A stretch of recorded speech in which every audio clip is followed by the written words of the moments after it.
All right. Hello, everybody. I am Rhodehawk or Rhodey or Road, whatever you want to call me, as long as it's not awful in the comment section. I am your humble host for this Bulbacast, and as we get started, we have a little bit of a smaller group compared to a past couple months, but it's going to be awesome as we discuss Pokopia. A game I am not certain many people were expecting to be as amazing as it truly is. But I'm gonna start with Rowlet, lad. Unless man, wow, my brain today. I'm gonna start there. Ask you to introduce yourself, and then where people can find you, what you do, and at the same time, I'm gonna ask you what is your favorite skill that you got to use in Pokopia? Well, I'm really good at laying platforms, which is more than I can say about what's going on the screen right now. But um, Stop, bro. I'm so distracted by it. I'm like, what's going on there? I'm so Anyway, sorry. I'm Johto Times, and I run a newsletter of the same name. Darren for Johto Times, if you will. And yeah, I just love Pokemon. I've been a fan since 1999, and I'm just no one special really. I'm just happy to be here. Lots of opinions and happy to be here. And thank you. I do want to say that I think Caps is being the braver one out of the two of us. If I tried to stream Pokopia, I'd probably rage bait everybody by accident. But Abby, would you like to introduce yourself, who you are, where people can find you, and same thing, what is this your favorite skill that you Yeah, got to I use? yeah. So I'm Abby. I am one of the Bulbagarden Discord moderators as well as one of our Twitch streamers. Um, I in terms of Pokopia, I really just liked the I really liked a lot of the uh kind of like general area quests, like the all the processes of like really kind of forcing you to restore those areas. Probably my favorite part was the whole I still don't know if it was Silphco or the department store, but that like big building rebuild in the Skylands, going through that whole process and watching like this huge thing pop back up was really cool. Um, Awesome. And I'm sure I'll say this many times. I have not personally finished the game, partly because ooh shiny is a real problem for me, and this game gives me lots of shiny things to be able to do. There was one day I spent about 40 minutes just punching blocks, because I enjoyed punching blocks, and that's probably one of my favorites. For sure. But before we move on, what I'm going to highlight here is though I have not finished the game. I know Caps has not finished the game, and we will kind of be serving as students of sorts. I think is the best word from Johto Times and Abby, and I think that this will probably be me learning a lot, definitely getting spoiled.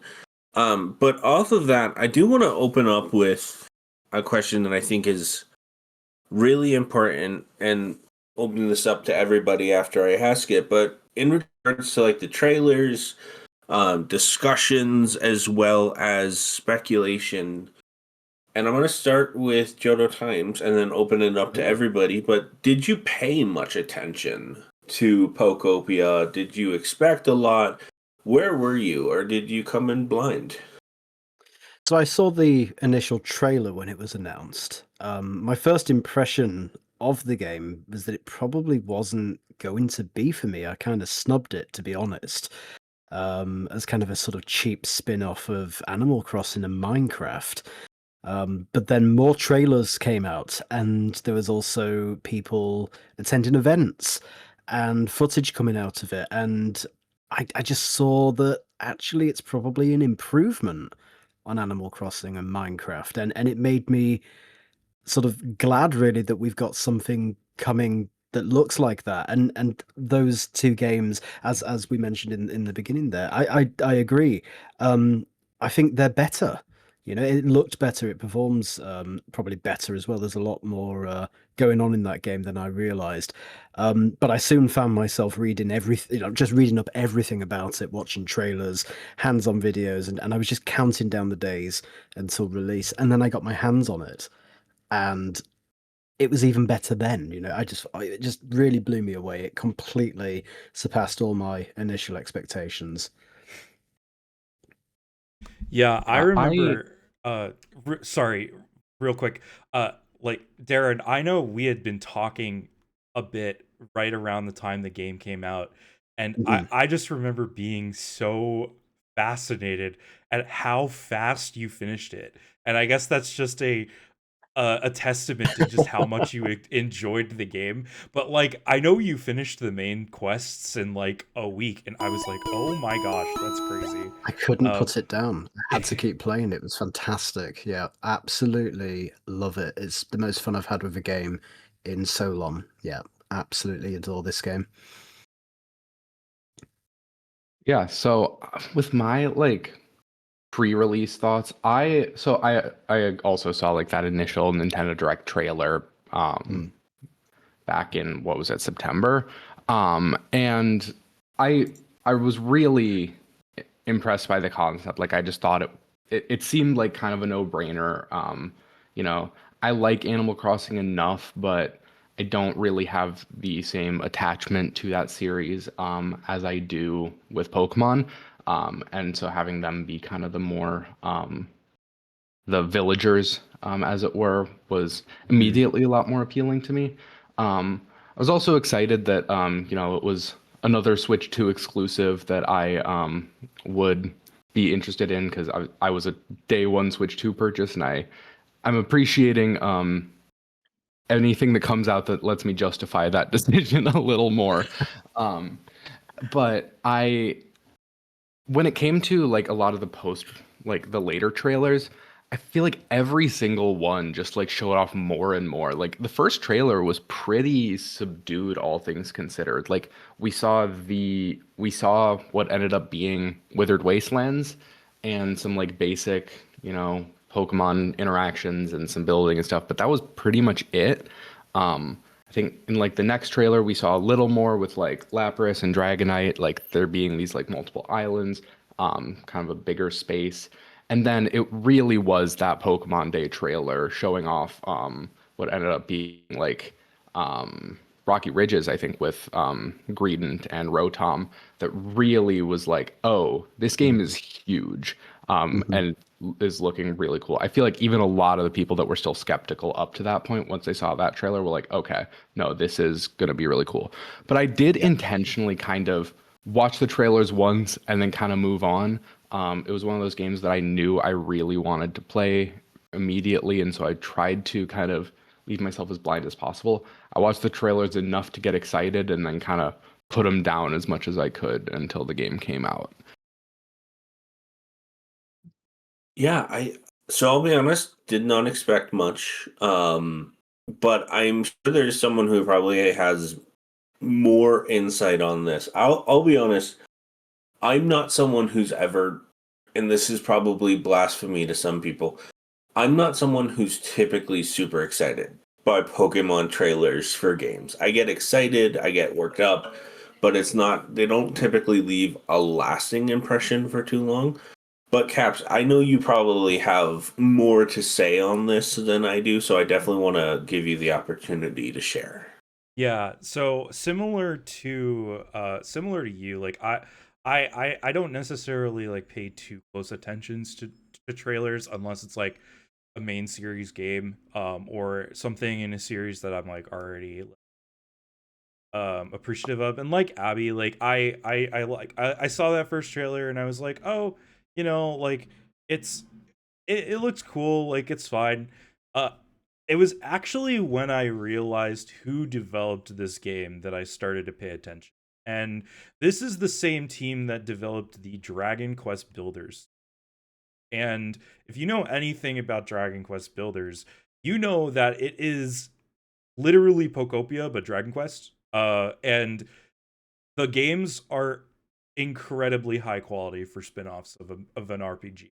And so as soon as I know that, I was like, oh, my expectations for this game are going to be pretty high. Like we were saying in the pre-show, I'm not a huge cozy game guy. Like I like my Animal Crossing, I like my Minecraft a lot. But you know, like I don't spend hours and hours and hours playing this game.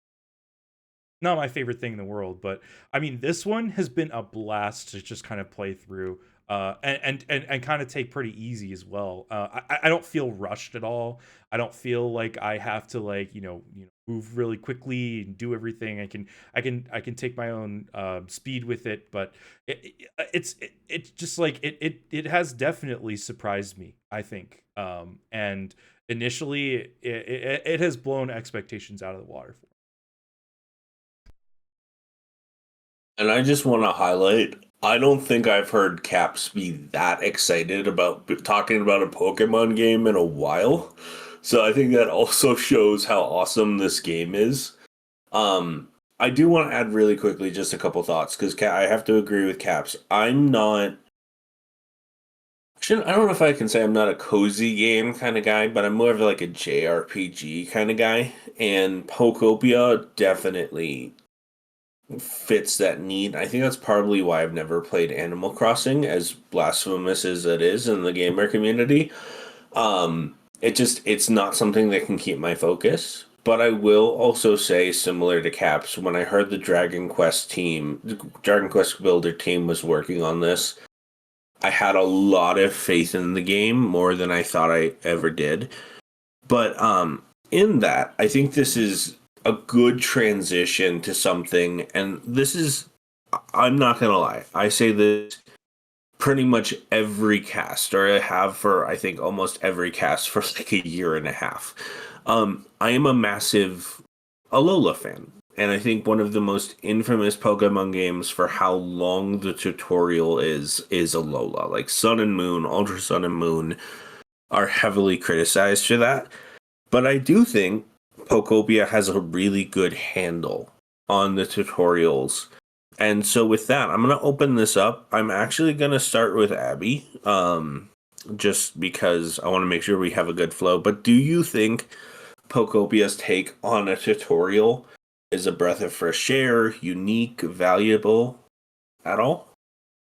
I must say, I do think it did a pretty good job of like tutorializing everything. It helps for sure that they kind of introduce like a couple mechanics per area. Obviously, Wastelands has a lot of initial tutorialization, but then you get through the course of doing the main quest and all the other areas, you get like these extra mechanics. Like you learn all about the power system in Bleak Beach, and then like a lot of the like party type stuff, cooking and all of that in Rocky Ridges. And then finally, a lot of the like extra transportation options over in the Skylands. So breaking it up in that sense was very nice. But I feel like for the initial section, I don't know if it necessarily was anything all too groundbreaking as a tutorial goes. I do think it definitely was it was a very extended tutorial to the point that it almost didn't feel like a tutorial a lot of the time. You have like the very initial, like, here's how you make a habitat, whatever. But then once you get into the full main quest, like getting Onyx and like upping the humidity, that all still definitely feels like tutorial in a way that it doesn't feel like tutorial. I would argue it is a tutorial for a lot of these systems, but it doesn't feel like it. It just feels like you're playing the game. And I think that is something that could stand to be done more often. So I feel like, yeah, the very start is a pretty standard tutorial, but the way they kind of break it out and spread it out to the point where it just kind of feels like you're playing the game, but it's also teaching you how to use these mechanics at the same time was pretty well done.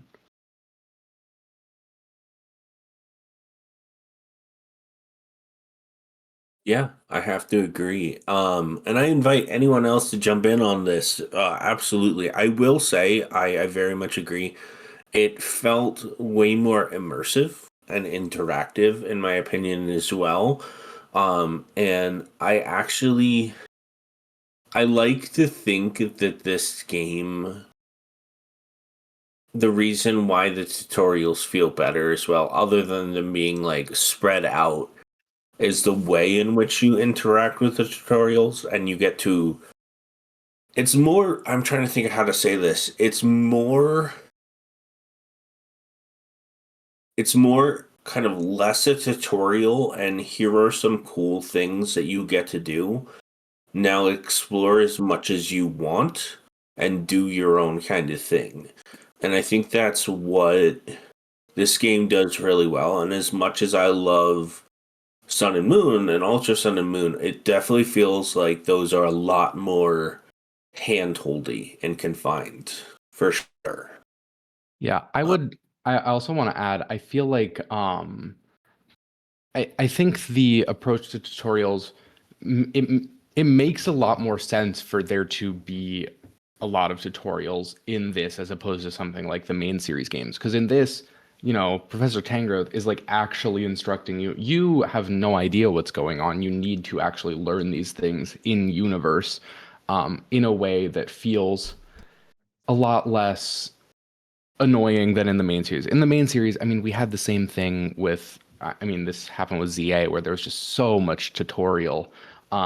But in that game, it didn't feel as deserved because there wasn't really like I I could be expected to understand how these things work in universe. Like it's weird for someone who very clearly is a person in the Pokemon world going to a Pokemon location and not understanding anything about how Pokemon work. Versus here, no one knows anything. It's all this mysterious like wasteland. And so kind of relearning from the ground up makes a lot more sense narratively as well, which I think helps.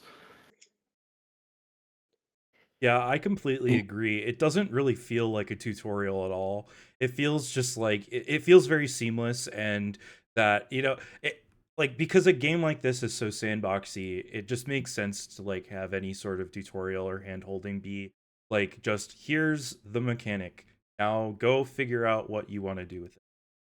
It's not really like here's the solution to every problem. It's like there are, like you can use power, but you don't have to put the power things right where the holes are. You can put them wherever, and make your own solution, right? So I think that it really works for the style of game.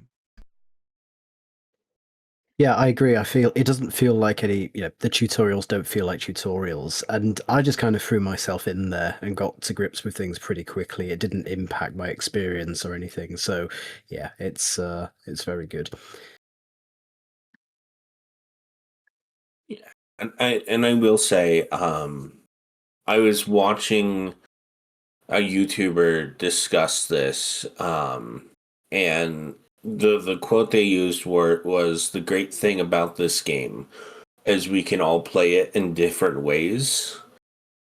And that's really stuck with me because that really feels like the core of this game.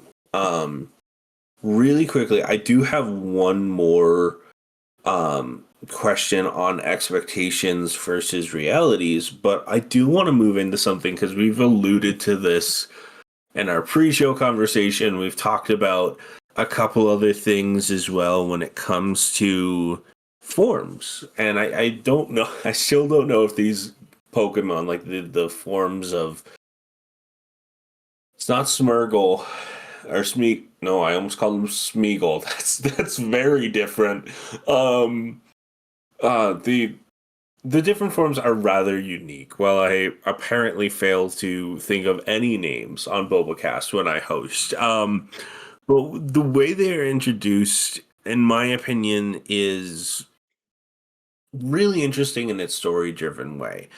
But I actually, Johto Times, do you feel like the way in which or at least do you agree that the way they introduce the Pokemon forms benefits from being story driven, or does it not feel story driven to you? Oh goodness. You've messed my plan up because I had all notes for this prepared. I was like, I know what I'm going to be able to say here, and I've lost where we are. But just to answer it, I feel like it does, in my opinion, yeah, I think it does add to it. I'm gonna have to look through those notes and see where we are. Which one are we up to? Tell me in the chat, and I'll just get back on track with I that. will, and I realize I jumped a bit, so I do apologize. Thrown me off course. How dare you?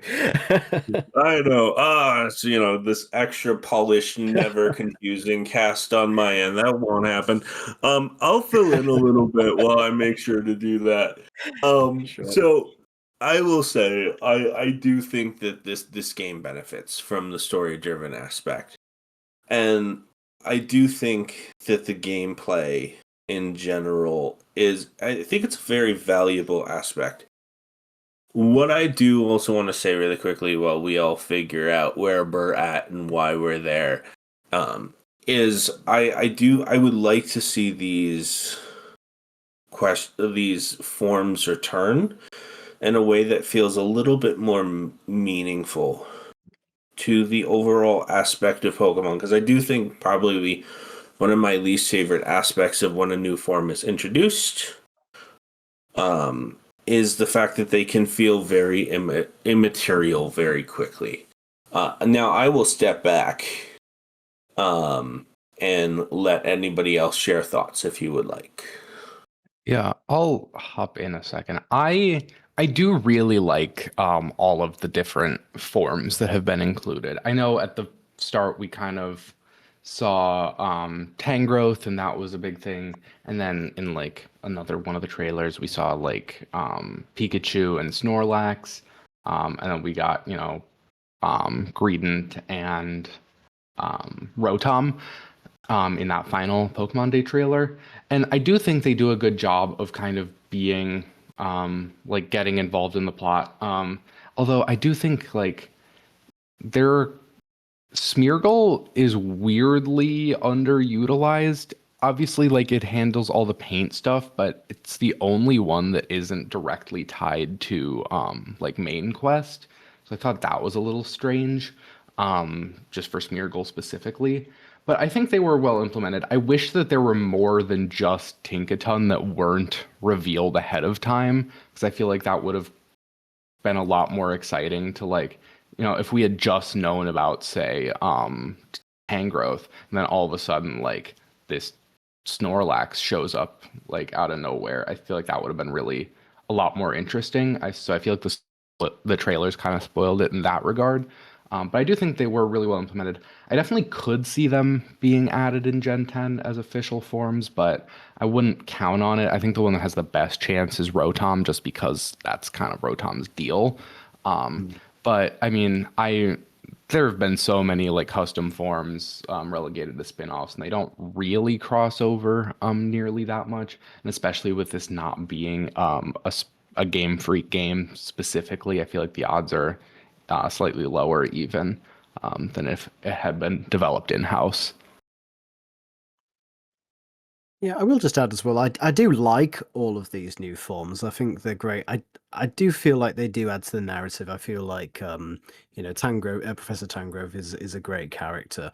And I'm not going to spoil it, but there's like a note. You can pick up these notes through the game, and there is a note tied to Professor Tangrowth's background, which kind of gives a clearer picture of who they are, which I found quite nice. So yeah, it's really great to see these new forms. Just to answer the point about whether they'll show up in other games, I doubt it. I think these are going to be exclusive to this game, which is fine. That's great, that we have games and these Pokemon are specific to them. I think that's okay.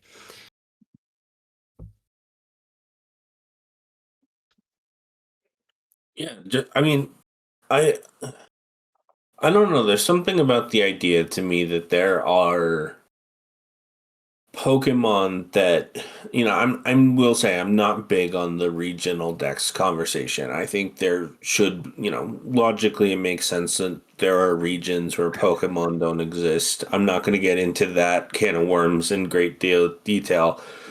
But there is something I think narratively regarding the game that makes sense, especially because I don't think I can be wrong on this, and I don't know, Johto or Abby, you may know this better than me. I don't think the game ever fully says where the how many years have passed.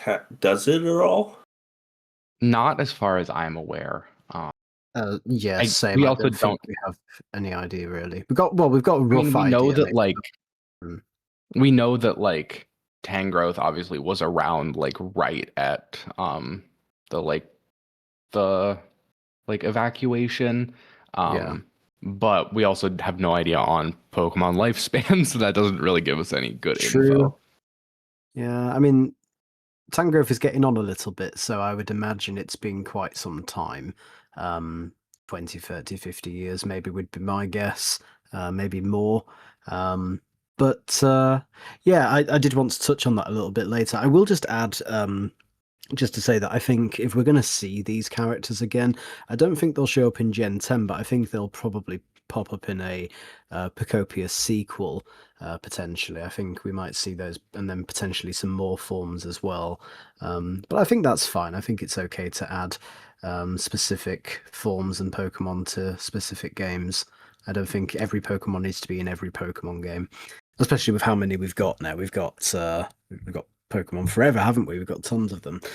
So yeah, I do think it would be cool to see them in Gen 10. I would love if they would do more stuff like kind of these one-up Pokemon.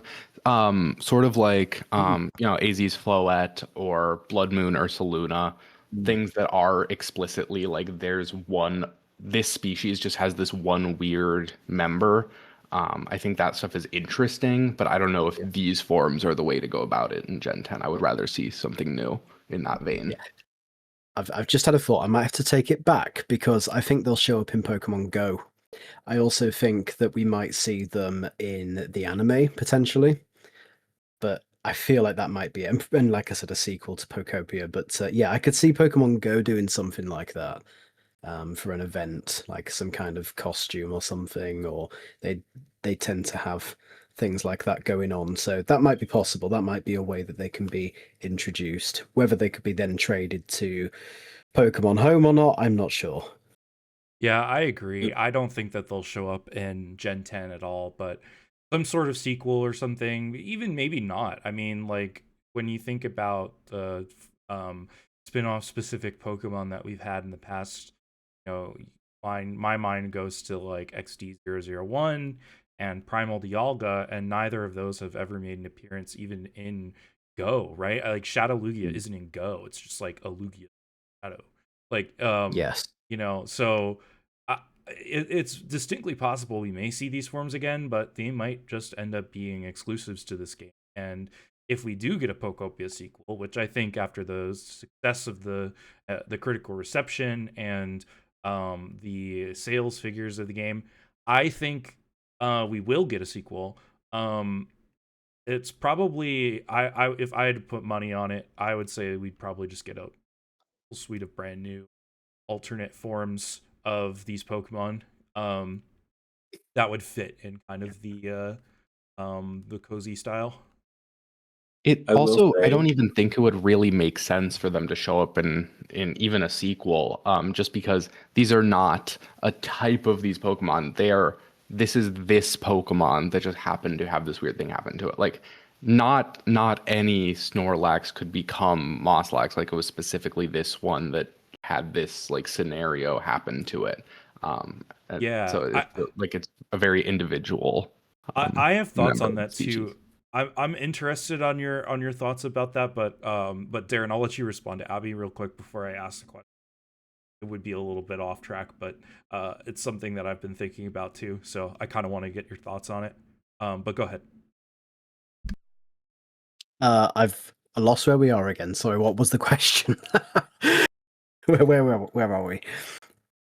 Oh, I was mostly just because I thought I heard you speak up, so I thought you were going to respond to Abby. Oh no, I don't think so. Did I? I'm not sure. That- I that think was I finished with what I was Oh, saying. Yeah. it was Rhodehawk. My bad. Go ahead, Rhode. There we go. I did want to say, and not to actually you caps, but technically, Shadow Pokemon have come to Pokemon Go, and I'm pretty sure Shadow Lugia has, because Pokemon Go kind of ran with that idea and has had multiple Shadow Yeah, Pokemon. yeah, but it's like to me, like I hear what you're saying, and I agree with you. But personally, I guess maybe this is just a headcanon, whatever. To me, the Shadow Lugia that appears in Pokemon XD is Shadow Lugia, and the others that appear in Go are like just Shadow Lugias, if that makes sense. Like it's like It's not uh XD001, is it? It's not the exactly. specific. Yeah, yeah, It's not the specific one. It's just a Shadow Lugia. You know what I mean? yeah. I have so much that I could say to that, but I'm not going to. You know what? That's fair. We can agree to The disagree. podcast. Absolutely, yeah.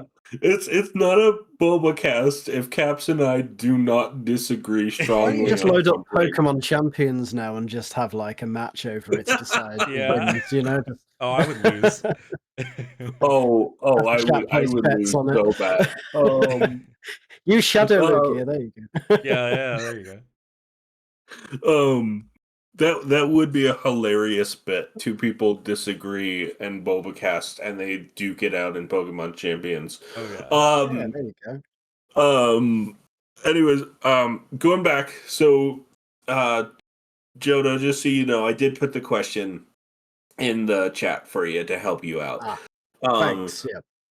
Yeah, absolutely. I feel bad already that we're doing this to you, but hopefully we'll get it through. I did really quickly. I know we kind of highlighted that we don't see these forms coming to Gen 10, but I did want to ask because I think this is kind of an important question. Do we think the way that these forms have been handled, like, do we think that these forms and this game can influence how Gen 10 handles regional forms or convergent evolutions at all?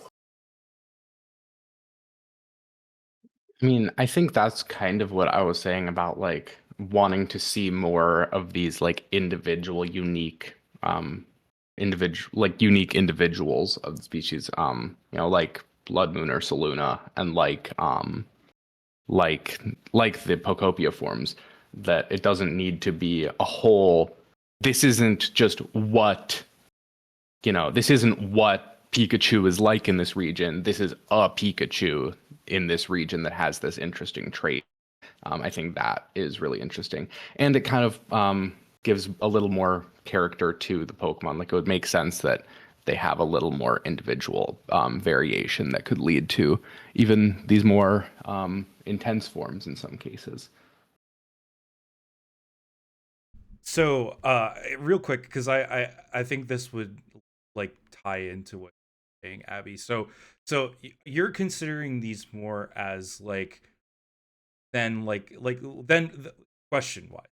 Would you be considering this more as like these are like natural evolutions of these Pokemon based on the experience in their environment, or like am I missing the point? I mean, I'm leaning like Pikachu. I don't think that is like a type of Pikachu. I think this specific Pikachu used Is too much of its PvP. energy in a way that happened to lead to this like visual difference. Yeah, I you're don't treating I them don't more think of like any characters Pikachu. rather than Yes, and I feel the same way about Blood Moon or Saluna, for the record, and that's a main Mm. series inclusion. Yeah, I think that makes sense. And honestly, I think it fits in with like some of the themes and stuff in the game that we see. With it feels like every Pokemon is very distinct and they each have their own kind of individual characteristics and traits that set them apart. And I've been streaming the game a little bit over on my personal channel, and somebody had mentioned something like this. It's like the the fact that there are no evolutions in this game, like you can't just evolve this Growlithe over here into Arcanine. Like you have to go find Growlithe and Arcanine.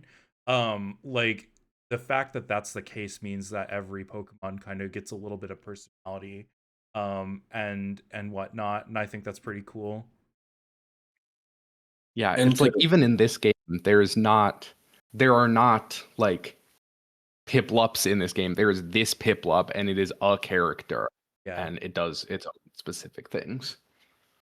so just also to help me understand, do you consider like, and goodness, do I still hate these names, Mr. Windy Chew and Miss Wavy Chew as like a progression of that?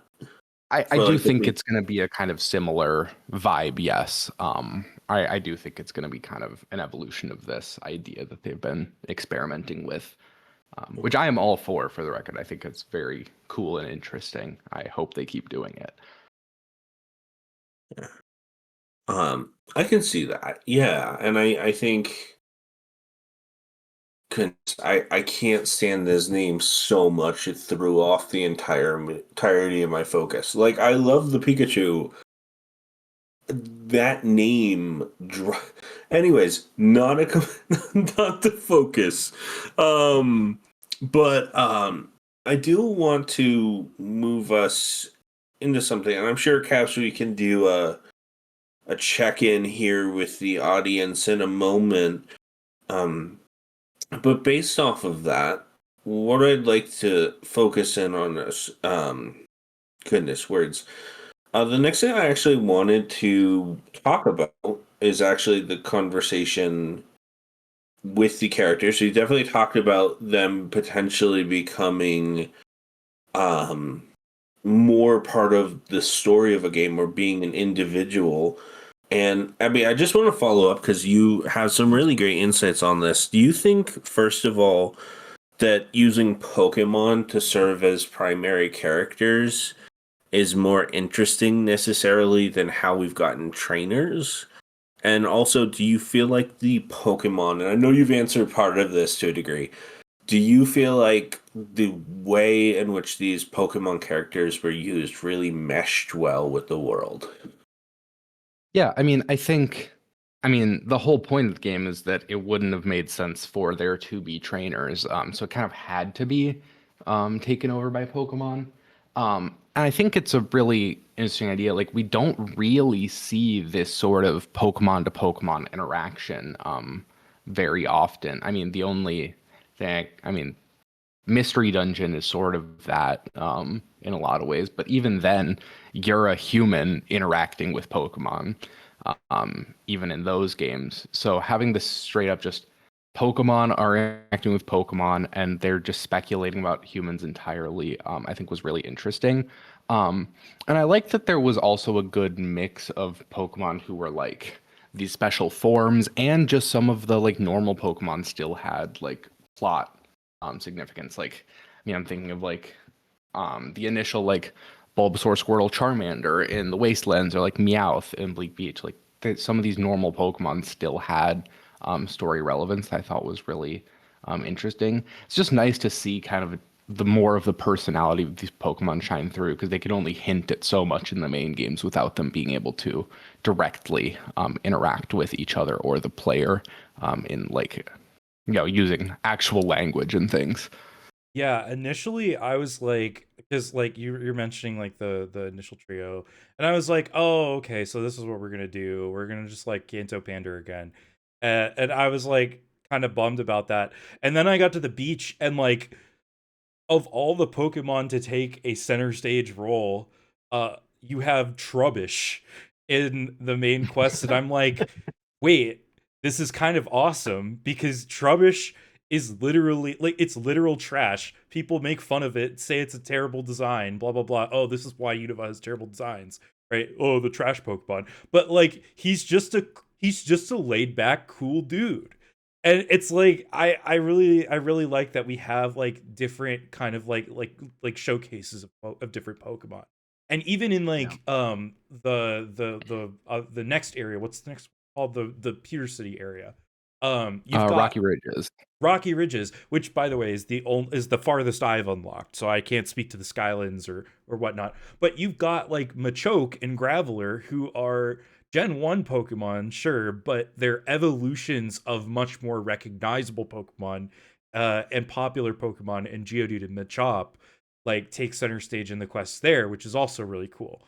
So yeah, I think that the fact that you have these original characters like the Greedent Chef and Smear Guru and all of these Pokemon, showing off in the story and stuff, is cool. But also you got regular everyday Joe Schmo Pokemon, um, and even highlighting some that don't necessarily spotlight super often. Yeah. Yeah. I'd say they are a great substitute. It's nice to hear what the Pokemon themselves have to say, and I really want to see more games like that. Obviously, we've had Mystery Dungeon, and it's great to see Pokemon interacting, conversing. Um, Also, I do have a greater appreciation for Cypher now.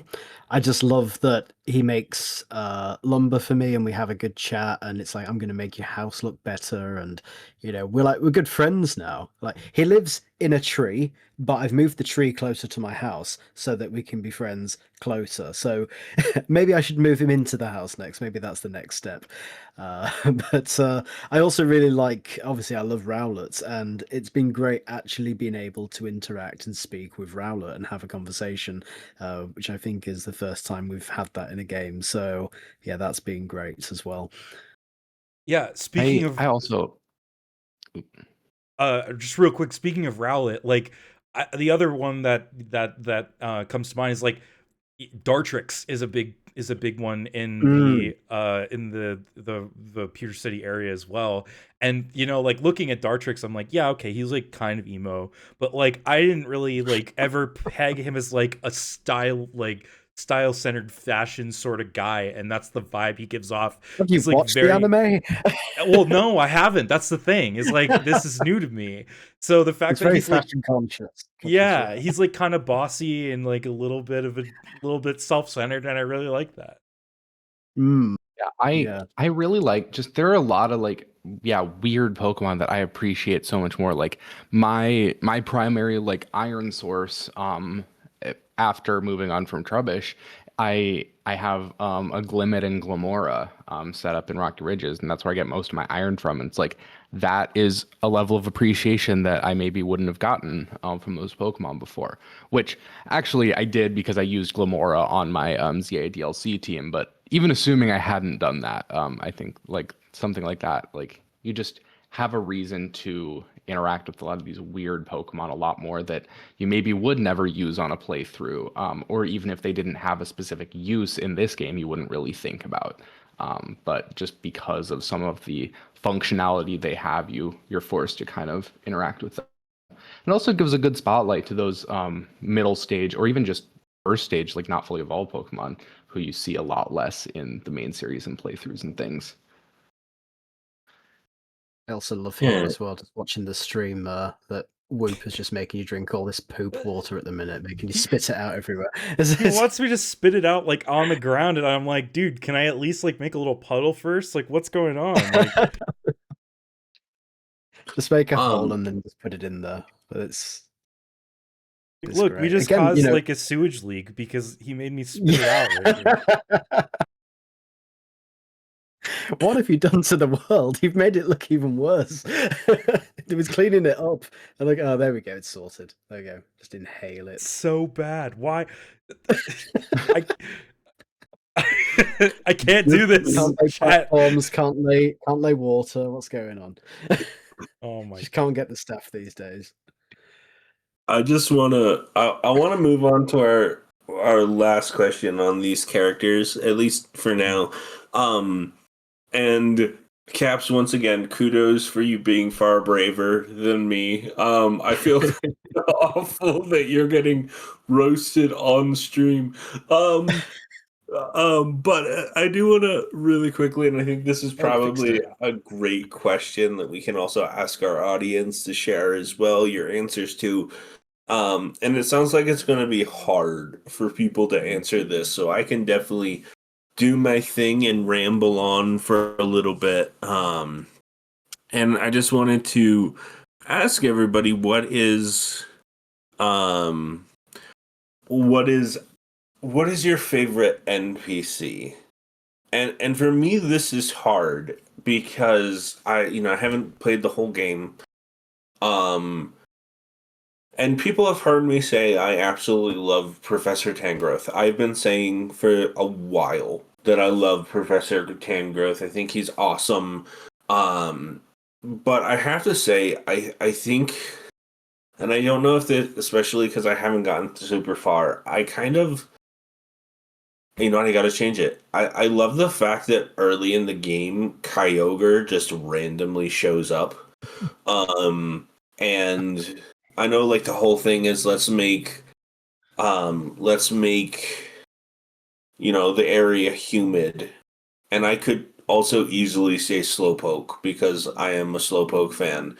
But I kind of love the fact that Kyogre is just there doing his thing. It's like, let's make it rain um, after a big long nap. And I know this is 100% a joke, but I kind of do want it to be its thing because there's so much water. I want AZ form Kyogre, which is just like extra ancient Kyogre with a beard. That would be awesome for me to see. Just like old Kyogre. But I'm gonna open this up to anybody else who wants to go next. On who is your favorite NPC? Let me just answer really quickly because I didn't even have an answer for this until you just mentioned something, and I'm like, I know which one it is now, and it's Magikarp. Because Magikarp came in and is like, I'm gonna actually show you how to jump, and it makes this massive thing out of it, and then you just learn how to jump. It's like Magikarp's known as this useless Pokemon, and I think this is the first time in any game where Magikarp's actually been useful for something. It's taught you how to jump, which makes it one of my favorites. Yeah, all of these instances are really good. All the characters in this game are really, really fun. So, but I do have a pretty definitive answer. I really, really love Pikachu. She is so fun. Just even I mean during the main quest, it's already nice. Like she ran out of power, so we need to like recharge her to like get the energy back. And also works as a good tutorial for like the power stations. But the thing that really got me was the post game quest where you like can reunite a lot of her like friends. I think you bring back like Dedenne and Toxel and Pichu. And just that quest is so cute. It like really paints her. It's like this really caring, like really just giving up everything to help out her friends and like providing this electricity for them and everything like that. And it was one of those things like I don't feel like many of the other like major NPCs really got that kind of development getting fleshed out after the main story had concluded. So I really appreciated that, and I thought it was really, really well done.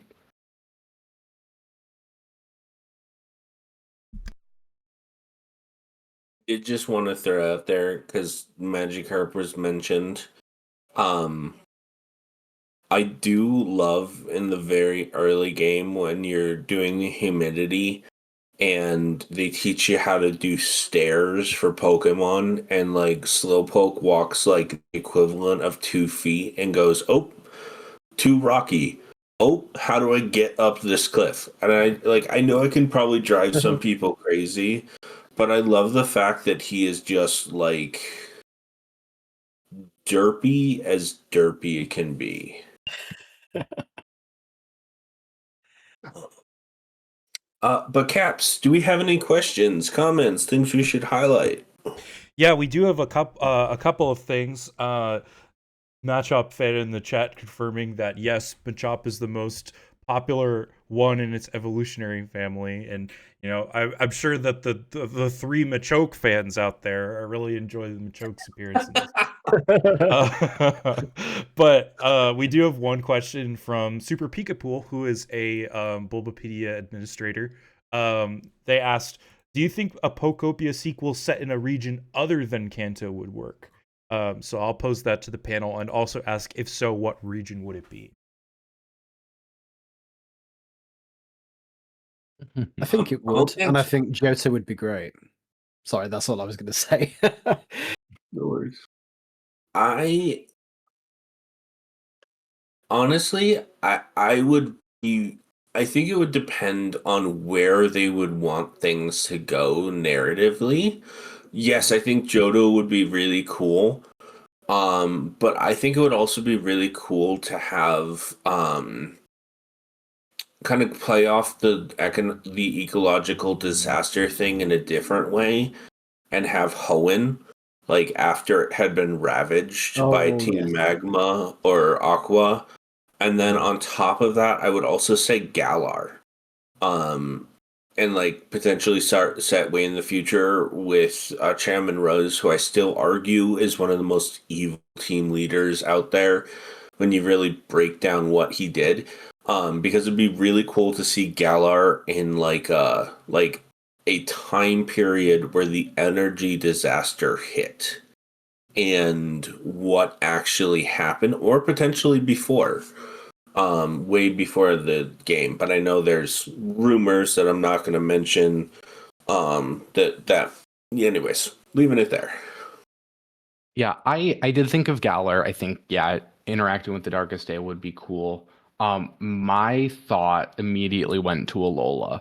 I think the influence of the Aether Foundation could be really interesting, as like that technology continues to develop, what sort of happens there. I think there's a lot of interesting stuff to be done with Ultra Space, even potentially like the people from like Ultra Megalopolis, um, and dealing with that, but mostly just the scientific technological impact of the Aether Foundation into the future, and like what sort of, because I know we're gonna get to the story in a bit, but it just really threw me off that like Kanto, as far as I'm aware, doesn't really have this like big technological like scene. So it was weird to be talking all about these like crazy like engineering like feats that they were doing to like evacuate everyone and all of that. When it's like this place is like maybe other than Johto, like maybe the most just like naturey, like not really a ton of like tech stuff going on region. And I think they did that just to like, have a good introduction. And I think it's efficiently transformed. But I think somewhere with more of a technological influence would be really interesting to see. I think Aether Foundation works really well for that. Yeah, I think another one that would work really well actually is Unova. And I think the my primary reason for that is like I was talking to a streamer the other day when they were playing Pokopia, and they said something that I thought was really interesting, which was like, this is like Horizon Zero Dawn but Pokemon, with the fact that it's like post-apocalyptic, all the humans are gone, and like the rest of the Pokemon are kind of like picking up like a lost and all of that.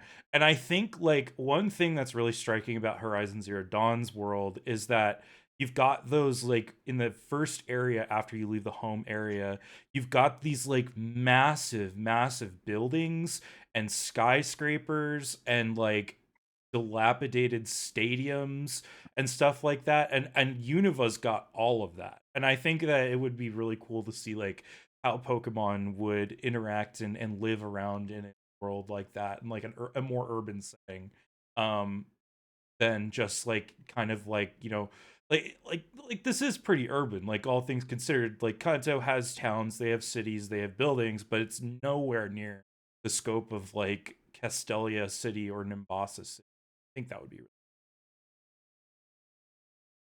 I was actually thinking about Unova, and as you were mentioning that, I was thinking of like I can't think of it. Of course, I can never remember a name during cast.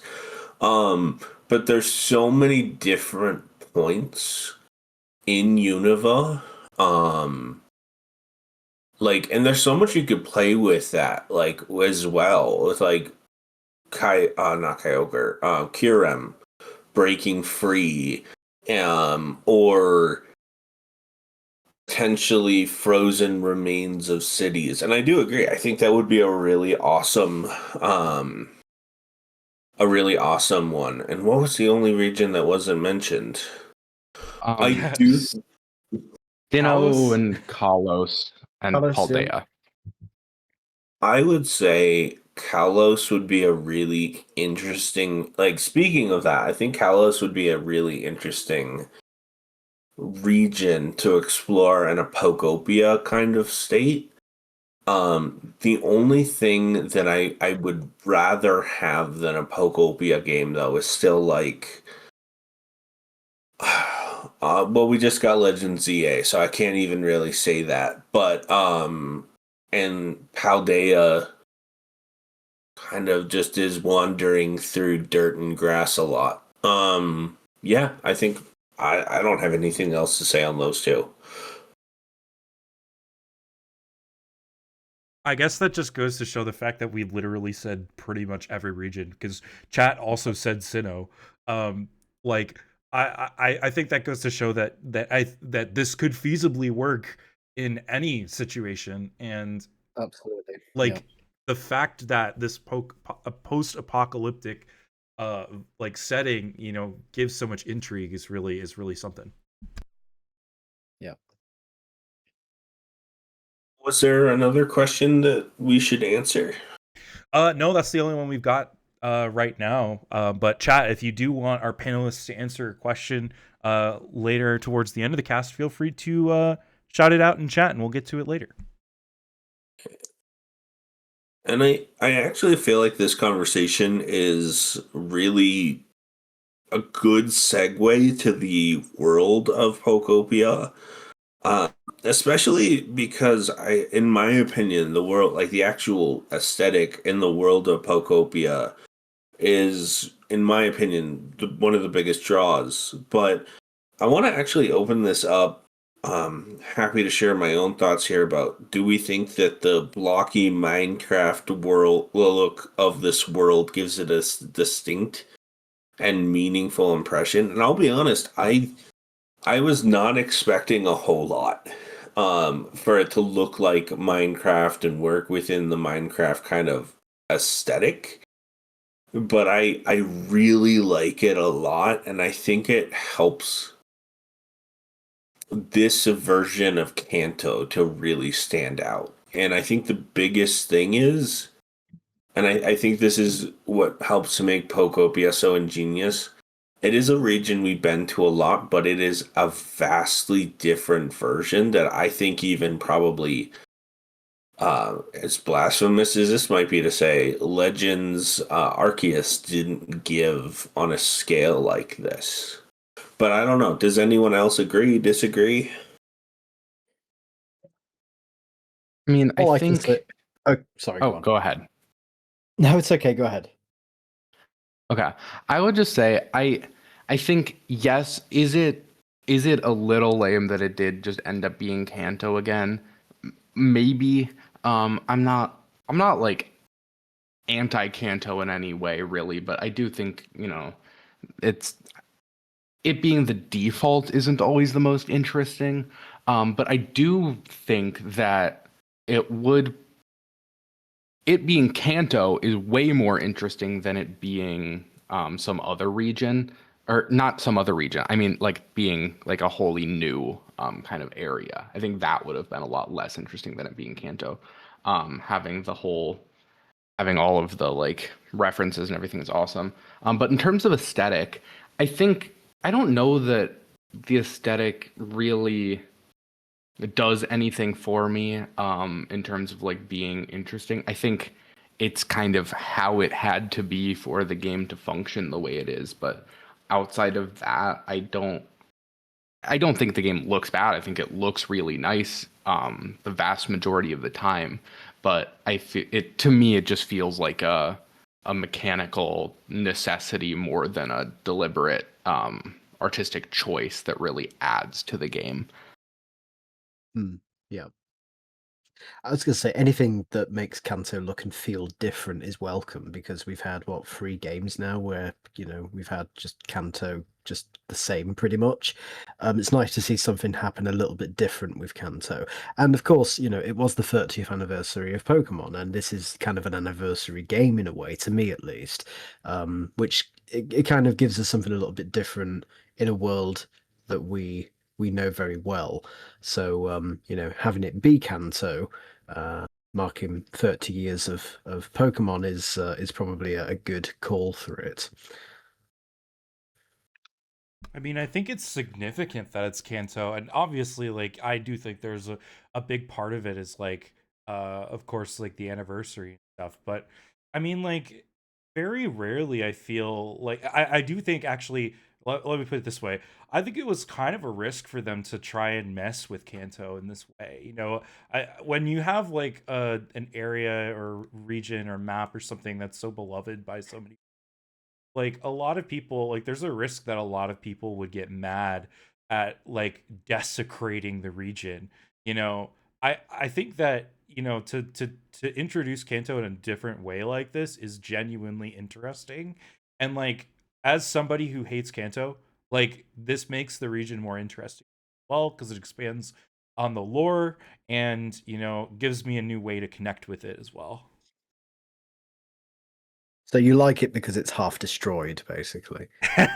Maybe. And just to add to this, because I was thinking about this, since everyone was talking, and I think it's extra interesting, and I can never figure out Pokemon's marketing team.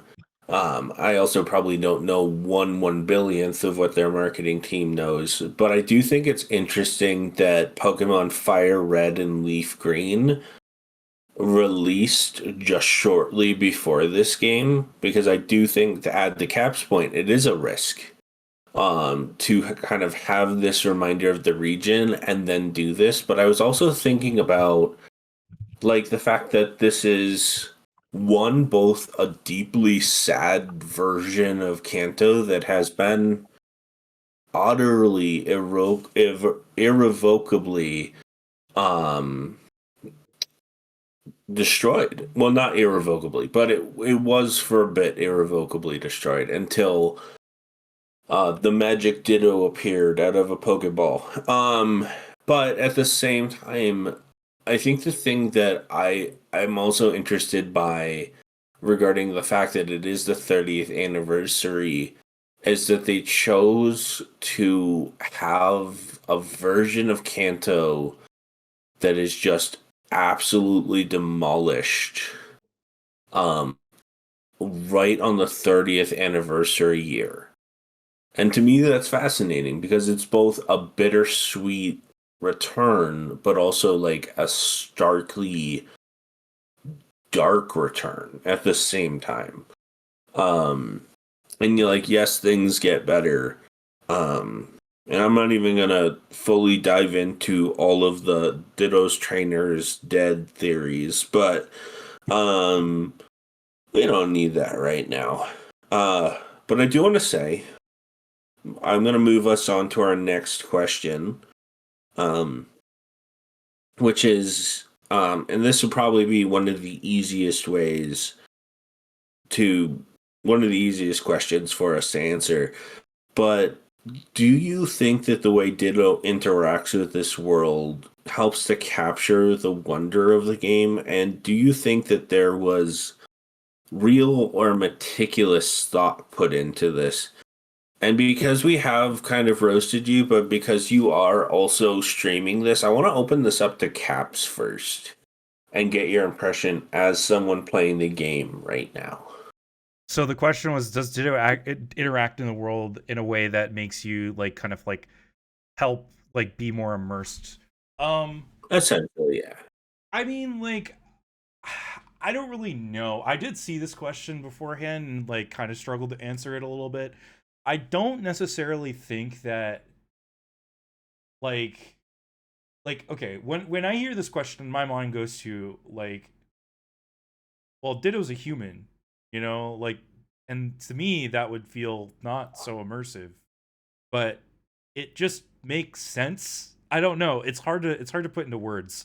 Like, I don't necessarily think for me personally it adds or takes away from it. But I mean, it's just weird and wacky enough that it just works. Like, I don't know if that's a good answer or not, but that's kind of how I feel about it. That is fair. Does anyone want to jump in on this one? I'm not I sure if this think answers the question. Oh, sorry. We keep doing this, don't we? You have to just like, yes, you speak, you speak.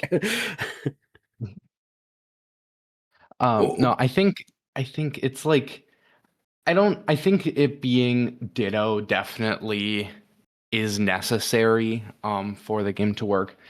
Um I actually I can see a version of this game where it is just a human, like it is like the last remaining human or something like that. I think that is also an interesting game, but I think it's interesting in very different ways.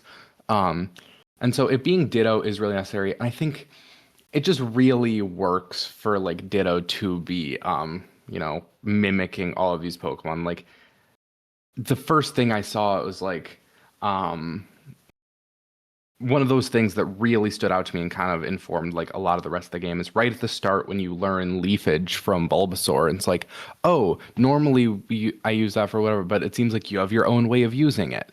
And I think that was really interesting. It gave Ditto a lot more personality and made it seem like, okay, Ditto is just kind of doing their best here. And like the whole idea of like this Ditto is really good at copying humans, but not so good at copying Pokemon. So it's like copying just aspects of the Pokemon to like do it, and it has the imperfect transformations. I think worked really well. It also is like, people are sometimes mad about, oh, all these Dittos constantly like have like the Ditto face when that was just like the one in the anime that was bad at transforming. But like this one again is canonically bad at transforming. So even in the full transformations, like Graveler or Dragonite Lapras, it having the Ditto face is still lore justified. And so I think they did a really good job of integrating it with the story in a way that was very charming and Yeah. interesting. It's been the case as well with like the trading card game. The Ditto characters in the trading cards. You've got a Bulbasaur with a Ditto face, and they've got a whole line of plushes with them. So that is very much like Ditto for me. It's always kind of been that way. I will just say as well, I think it's great that the game has, the developers have chosen Ditto as the main character. It's actually a Pokemon that I've always wanted to see explored as the star of a game as well. So I'm a little bit annoyed about this that they've done it, because prior to the game's announcement, I was actually writing up a concept feature for a game starring Ditto where you could meet other Pokemon and take their forms to progress through the game. So I'm annoyed that I couldn't finish it in time, and I've just scrapped it now because people will just think I've copied it. But it was really interesting. I was like, I'm gutted that I wasn't faster. If I was like a year earlier when I wanted to put it out, I could have had it, and then I could have just sued Pokemon Company. But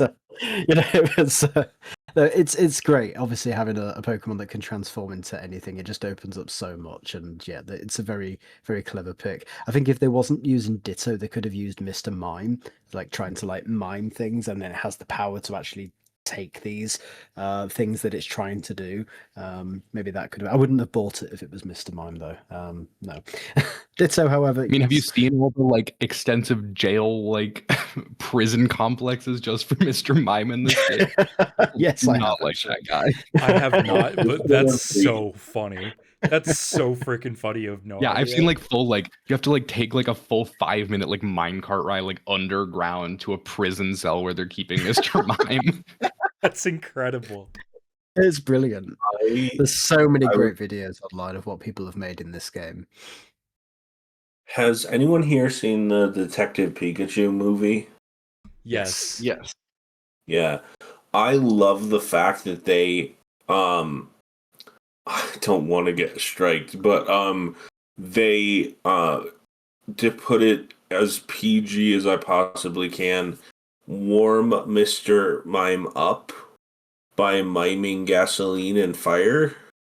Um, Mr. Mime is my least favorite Pokemon of all time, and there's like actual justification. This Pokemon has an uneary, like, just relevance in my life, and I also love the fact that they gently tap them within a invisible car as well. Hate that Pokemon. I probably would have bought a copy just to punt it to the moon. Um, yeah. And I will say I'm glad that Mr. Mime is in jail in some people's games. That's where he belongs. Um, Hopefully, Snubble can join him there. yeah. I will. Snubble's obnoxious. Mr. Mime is an eldritch horror. Um, I I have very strong opinions on Mr. Mime, and I'm trying to keep them PG. Um, anyways, getting into our next question, I want to dive into the story a bit, especially we're doing an amazing job. Like, I think we've got to discuss just about everything that I had planned. Um and I'll be honest, haven't completed the quote unquote story, haven't done all the stuff. I shouldn't say quote unquote. I haven't found all the notes and I haven't completed the story. Um and I will happily pass this to Johto or Abby because I cannot say fully that I've experienced it. But does this story feel rich, worthwhile, or even like something that is adding lasting depth to Pokemon's established games? Shall I go first on this one? Yeah, you go ahead and take this one. Okay. It surprised me that they decided to go for a post-apocalyptic world, where Pokemon are stored in PCs and humanity's escaped to space. I'm just thinking of what's that game with Tim Curry where he's like space. I can't remember the game. It's the end. What's it called? Oh, that's going to annoy me. But anyway, going off track. It's also rather sad as well that so much time has passed and these humans have likely passed away, and these Pokemon have to live on without them, never seeing them again. It's just a brave direction to take things, and I'm happy that they're exploring other narratives. Because I feel like we need that with Pokemon. Yeah, I do think the story was pretty well done overall. I liked the story was never all that in your face, which I think I actually did appreciate. I liked finding like all the little like journals and news clippings and all of that kind of stuff, to kind of expand on it. Like you do get a sense of the story just if you go through the main quest and like all everyone's dialogue, but you can really flesh it out with a lot of those notes, which I think is really nice.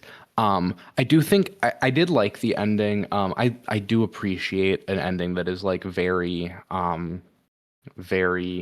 kind of somber. And I was kind of expecting it because how would post game make sense if humans just came back? Like that wouldn't really make sense.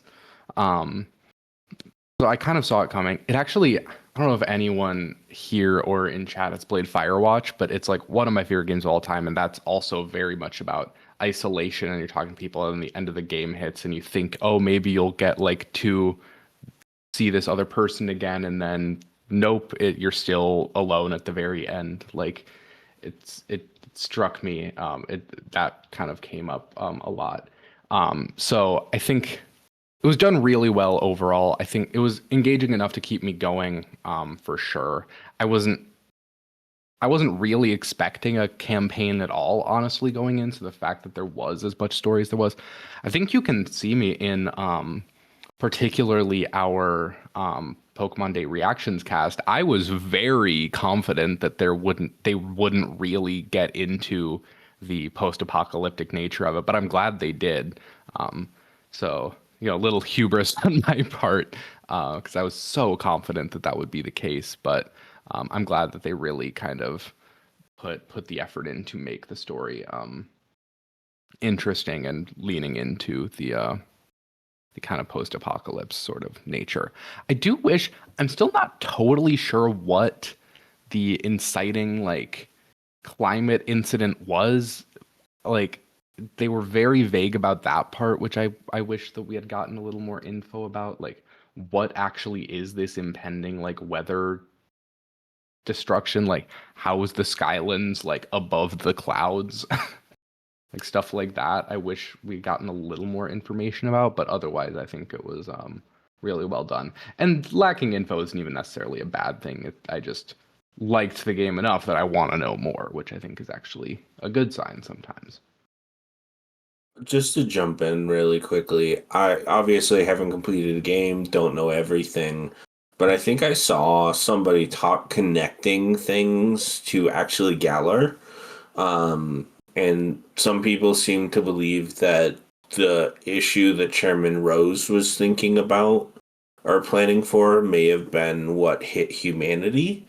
Again, I can't say for sure, but I would think that would be a really interesting way to kind of connect things, especially as there is a part of community that thinks it's 1,000 years after the events of the main series. I do want to pop in. I don't think it was that far in the future, because as far as I'm aware, the professor is very, very strongly implied to be Professor Oak. And it can't have been that long between this like evacuation and the events of the game either, because at the very end you do see the little astronaut like receive the photo from the lighthouse spaceship. And it seems to like have an air of recognition. Like, so I think it has to be, I mean, within a human lifetime of like the actual Kanto main series. I think that is kind of the only way that I can justify that making sense. We also don't know how long humanity like lives for in the Pokemon world. Maybe they've just got really good health insurance or something, and they can live till like 150. So in space as well, which is even more impressive. I do want to add to that. I can't remember where I saw the video, but I can't remember who made it. But it was essentially breaking down the weird inequality between free healthcare for Pokemon and the Pokemon universe. And all the hints in the anime and stuff that it's weirdly not set up the same way for Pokemon and humans. And I it just made me think of that because they went into like great detail on like they can essentially almost bring a Pokemon back from the brink of death by having them go to a Poke Center for like 24 hours, whereas trainers kind of do their thing.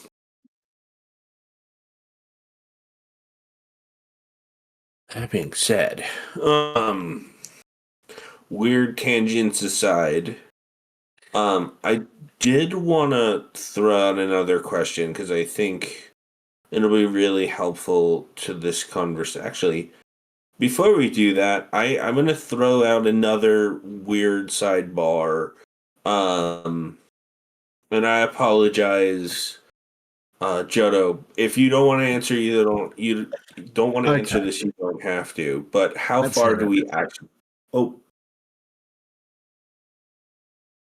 what were you saying? I was just saying, let's hear it. What's your headcanon on how many years it's been? Do you have any, like, if you were to have to guesstimate, where do you think it is? Well, you made the point of saying that it can't have been that long because the little astronaut comes out at the end and sees what's in the rocket. I'm gonna say it's probably been 50 years. There's not really any kind of logic behind it, but it feels like it's been a while because there is a point where they said like Pokemon will start to come out of the PC storage once the power starts to fail or something if they don't come back, something like that. I can't remember exactly what the wording was. Maybe people in the chat can confirm. But I imagine that enough time has passed for that to happen, which is how Ditto got released. And I'm curious if that's how long it's been. I mean, we don't know. We don't know for certain. I don't think there's a specific number. I'm going to guess 50, but I don't think that was we ever will know. Or and it doesn't matter if we do or not. Really, it's just a long ass time. Yeah, 50 was also going to be roughly my estimate. It long enough for kind of the world to deteriorate to this level, but Yeah. still long enough for people to be around in space. Because they are still kind of waiting for, or at least in theory, like they were like, maybe we can return at some point. Yeah. And so I don't think they like. I don't think the intention was to just have them all die in space. Although that very well might end up being what does happen, just given the events of the end of the game. But yeah, it had to be long enough for the world to deteriorate, but not long enough for all the people to die. So yeah, kind of in that 50 to 60 year range, I think makes sense. Yeah. Wait, maybe this game isn't Horizon Zero Dawn. Maybe it's Signal. No? Okay. Moving on. No, we haven't got that one. So you have to explain that one to us. Well, Signalis is like I can't remember if there's like actually Signalis. I think like it's like kind of like far in the future where like people are kind of replacing android people like that take like traits from humans that they were like once like based off. It's not important. Right. Okay. Do you have a guesstimate, Caps? I'm gonna say 24.3785 years.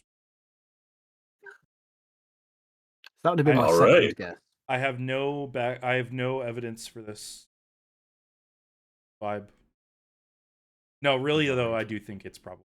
I think Abi and Darren have it. It's probably somewhere around 50. You know what? To be an outlier, I'm gonna say 65 years. Okay. Just because I have no actual guess, and I don't want to be the only one. I don't want to force everybody to guess to me. Okay, we're gonna be moving in, just so everybody knows, into a little bit more. Well, a lot spoiler heavy on these last couple of questions. I will say for the audience, we will give it a moment. If you want to head out, please don't, though. We'd love to still have you here. But I want to be respectful of everything, because we are going to be moving into where the best points in the story are, in our opinions. I am prepping mentally and emotionally to have some very significant things spoiled. And for our cast members, please don't hesitate. We want your honest opinion. But we're going to start with diving into what is the best point in our story. And I mentioned the Kyogre, I mentioned several different things, and there's more than I know than that. But I think one of my favorite parts of this game is really towards the beginning, and I'm trying to be respectful of spoilers, but the fact that Onyx just can't burrow through the ground is hilarious to me. And that he needs the ground, because like, isn't he supposed to be able to burrow decently close to the Earth's core? Onyx I can't can remember. in fact learn the move Dig. So I don't know if it can get that far, but it can in fact learn Dig. Yeah, it's just wild to me, and it's very hilarious that there is just a Onyx trapped in a cave. And needs the world to become wet so that he can break free. And that's just hilarious to me. I just think you've been a bit cruel. I think this Onyx just simply didn't do very well in school, and it's suffering for it. I think that's It's not its fault. Leave him alone. One can even say natural selection. Actually, that might be a bit too.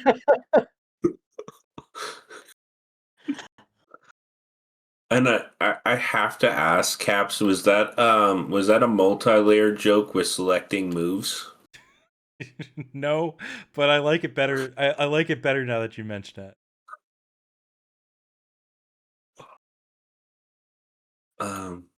Who else would like to jump in?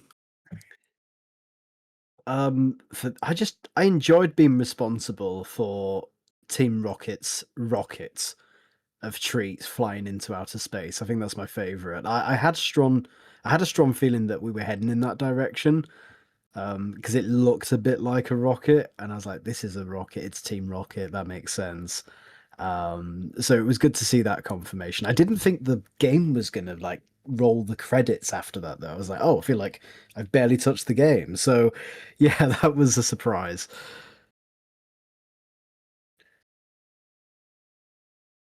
Okay. I would say I did also quite like the ending with the lighthouse.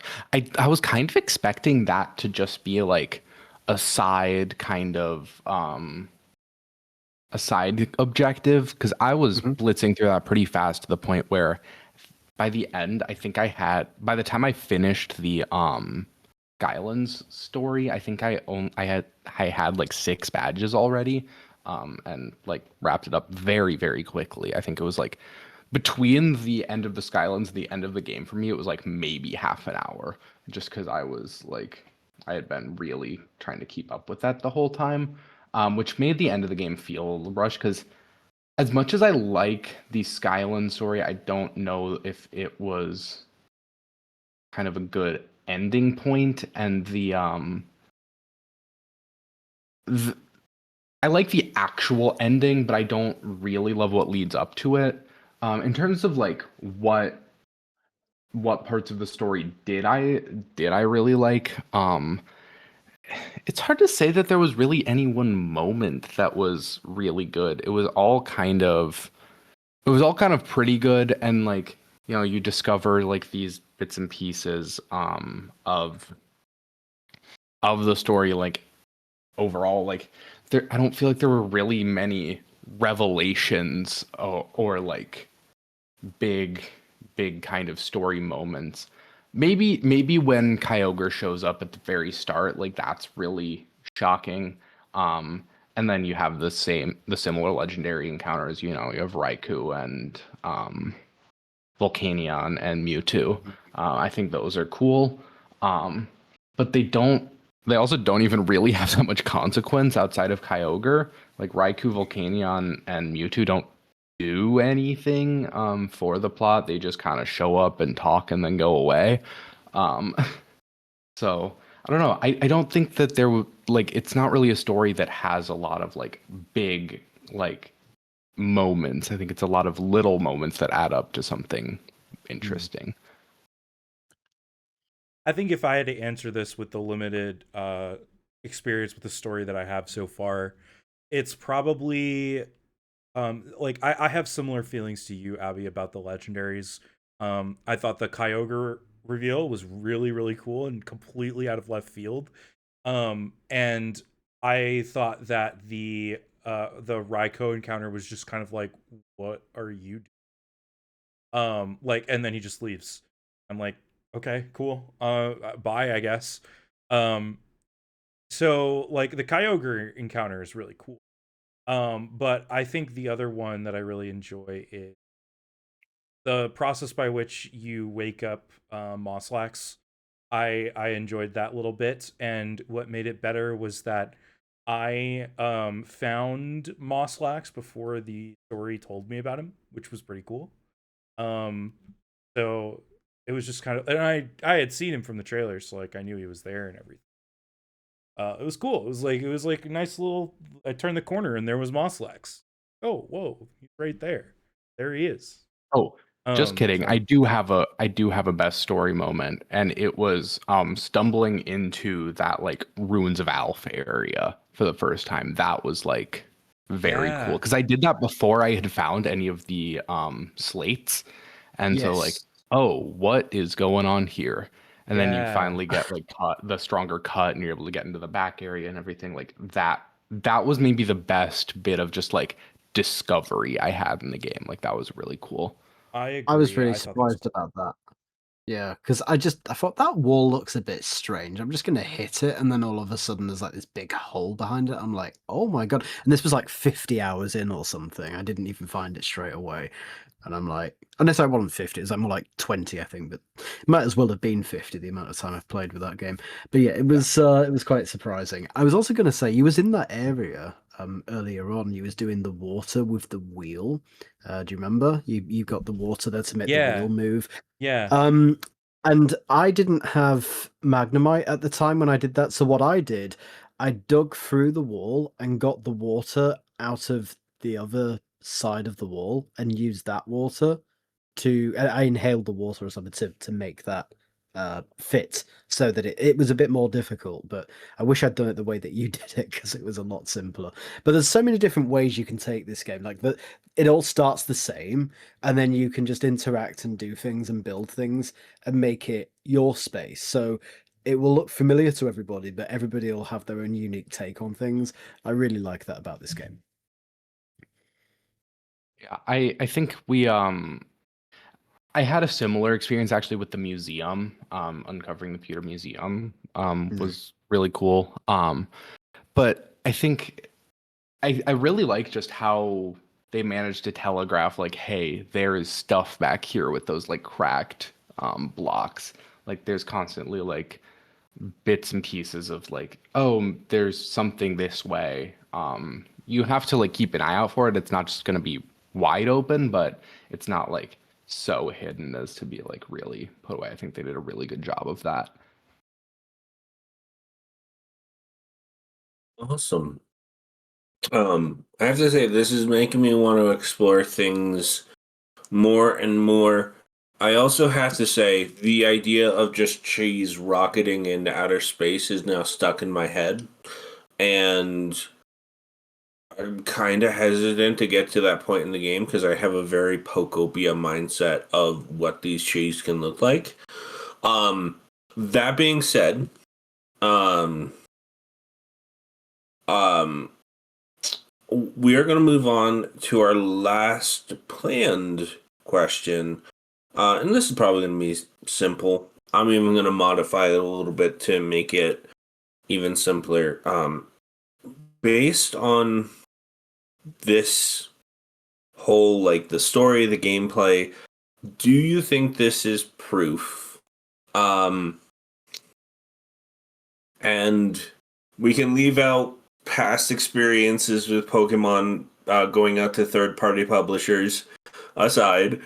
Do we think that this game is proof that Pokemon should uh, resource out to other high-quality studios to make games for them?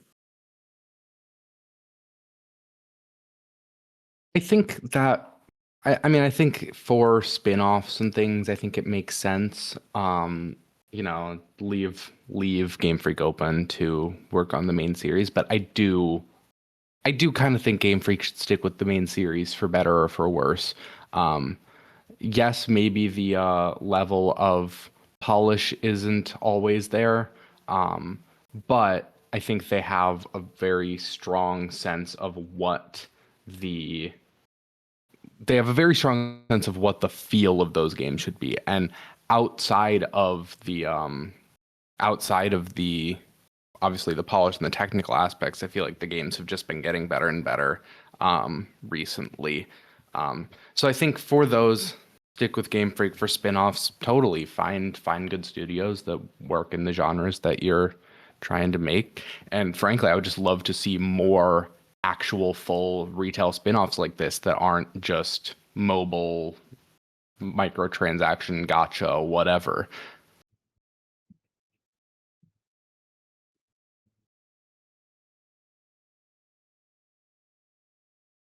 Yeah, I tend to agree Yeah. with you, Abby. I think um the key here is proven external studios.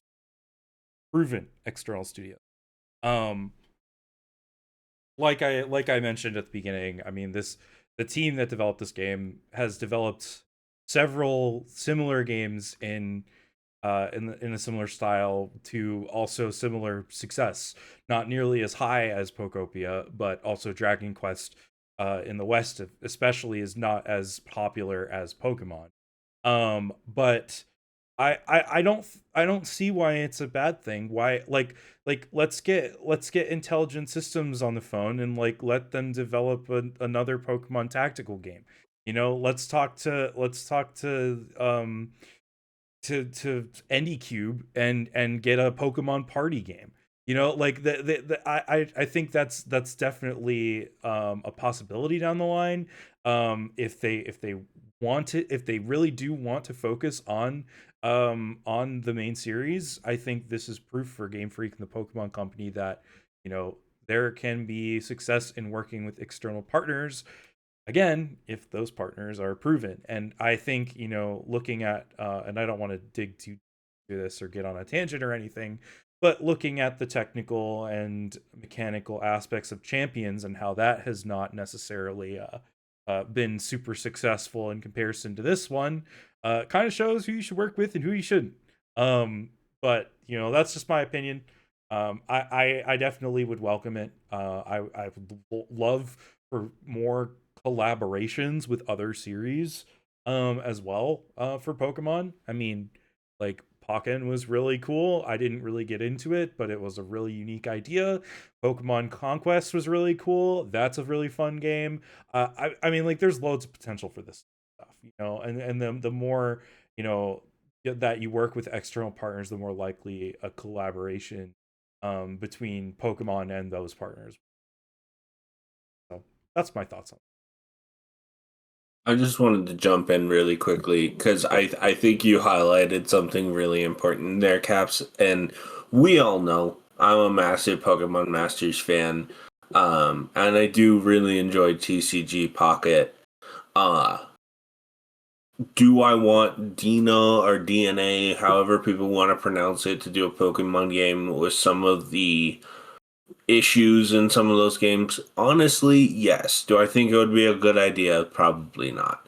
But I think you're doing an excellent job with the mobile games. And I just wanted to ask Johto, do you have any thoughts on this before we begin to wrap up? Yeah, I think the Pokemon Company needs to have a game like this every other year to give the mainline series an opportunity to be left in the oven to cook for longer. And you know, if they do support this for like at least a year and add extra content, extra areas, extra Pokemon, you know, this could easily be the game for this year for Pokemon while we wait for Gen 10. I think that's absolutely fine, and it just gives us a little bit of variety for the series, because I have to say I do feel a lot of love for games like this. Like, the spin-offs do tend to appeal to me a little bit more these days than the mainline games. I think what I need is more games that include Pokemon and build upon their you know, their backgrounds. I feel like that's where I am with Pokemon now. I would like to see more of that, more cozy games, more laid back games. Because you know, when I play Pokemon, I'm not a competitive player.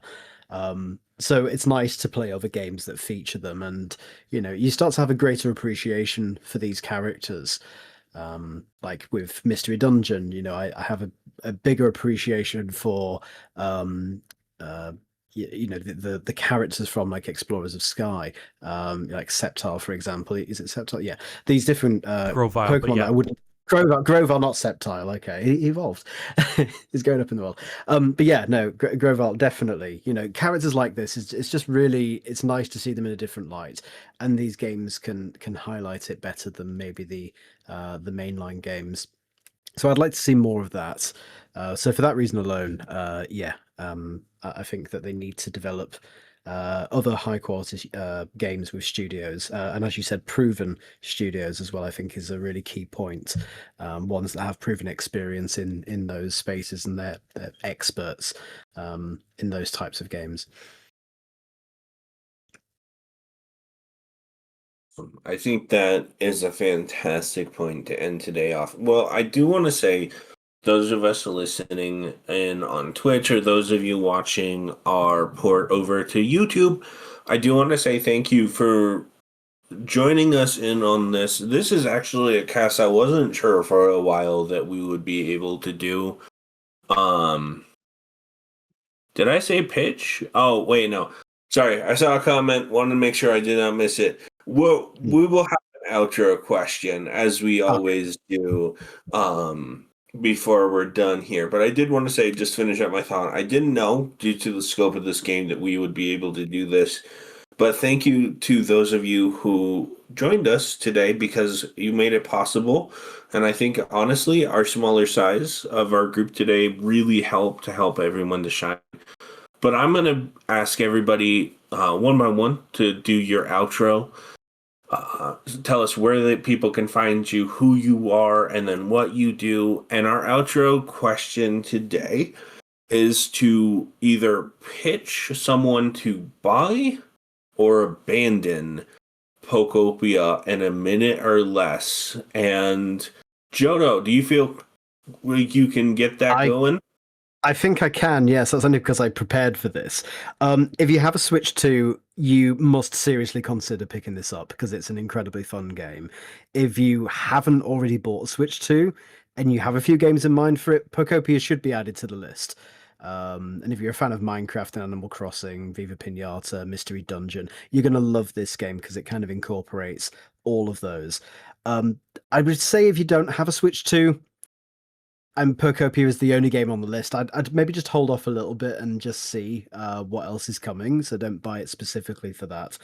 I'll always be bitter. I'm surprised we haven't brought this up at all through the whole thing, but I'm going to do it now. I'm bitter that the game is available on a game key card. Fundamentally, I believe that we should always have a physical game option. But all of that aside, I've always wanted to see a Pokemon and Animal Crossing crossover. This is the dream game for me. I'm sure that I've put in like 170 hours into this game so far. I think I'm probably going to hit 1,000. There's just so much more to do. I absolutely love it. So yeah, definitely. That's I would say get the game if you can. And then can you remind everybody who you are, what you do, and where they can find you? Yeah, so I'm Johto Times. I can play this game better than Caps. I'm joking. I'm sorry, Caps. You've been really, really good at doing this. I've been just fascinated by what you've been doing the whole game. Yeah, so Johto Times newsletter if you like nostalgia of Pokemon, late 90s, early 2000s, and you want to read like memories and stories, interviews, all kinds of cool things like that. If you're feeling quite nostalgic or you want to learn about what it was like for Pokemon fans back then, check out the website www.jototimes.com. And then, Abby, can you let everyone know who you are, what you do, where people can find you, and can you either pitch in a minute or less someone to take up Pokopia or abandon it? Yeah, I'm Abby. I am for Bulbagarden, one of our Discord moderators and Twitch streamers. You can find me in either of those places. Otherwise, I'm also on Blue Sky under the same name. Find me there. I post occasionally, but not never. Um, in terms of picking up Pokopia, I would say definitely if you have a Switch 2, I would recommend it. Even if you're not really a cozy gamer, I have played bits and pieces there after beating the game, but I haven't really stuck with it outside of streaming. But I still think that I got my time out of the main campaign. So even if you're worried about that, I would say go for it. But again, I don't think it's worth buying a Switch 2 for exclusively. Maybe once Gen 10 comes out, that might sway the value proposition a little bit. And then I am Rhodehawk, your humble host. You can find me on the Bulbagarden YouTube channel, posting Pokemon Masters Scouts videos for the various trainers. I will say my luck has been wild, and now that I've said that, it's probably going to be terrible for the next 3 months. So I'm not going as wildly out of my mind as I typically do. recently, but you can also find me here each time we do a Bulbacast, and I'm gonna pass it over to Caps. Absolutely. Thank you, Road. Yeah, I'll do my outro as well because I kind of do want to answer this, and then we'll get into. But I'm Caps. I'm the multimedia coordinator here at Bulbagarden. I also serve as a forums administrator. I stream here twice a week. You can find my Twitch channel on the About page down below if you like piss poor gameplay, but a good time nonetheless. And okay, I have two things that I think I can use to pitch this game. Number one, is that echoing Abby, even if you're not a cozy gamer, this is absolutely a recommendation if you have a Switch 2 and you're looking for things to buy. Another thing is that, you know, in games like Minecraft and other like sandbox games like this, I don't enjoy building. I really don't. You'll notice that most of my towns are not built, and that's for a reason.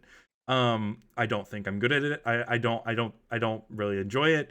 But in this game, you can do everything without really building. A lot of the stuff that I do that I like to do in this game is like terraforming, and I like making the habitats and stuff. And the game gives you tools to do that. If you don't want to build your own houses, you can just build a kit and like make the orange apartments in Vermilion City. You know, it's like I think it's very versatile in that respect. So yeah, there's my pitch for Pokopia. I'll throw it back to you, Road, just to close things out. Absolutely. I do want to say, I think there's nothing I can repeat in my own, or nothing I can say that has not already been said in my own pitch. But I do want to thank you to our cast for joining us today. I do want to thank everybody who has been listening and watching for joining as well today. I do encourage checking out Pokopia, even if you're not the biggest Pokemon fan in the world, it is a worthwhile exploration for sure. But with that, everybody, thank you for joining us. We will let you go. I will say one last thing, more Bulbacast to come, more really awesome ideas. With that, everybody, farewell, have a great day, and we'll see you next time. Thanks for having me. Bye.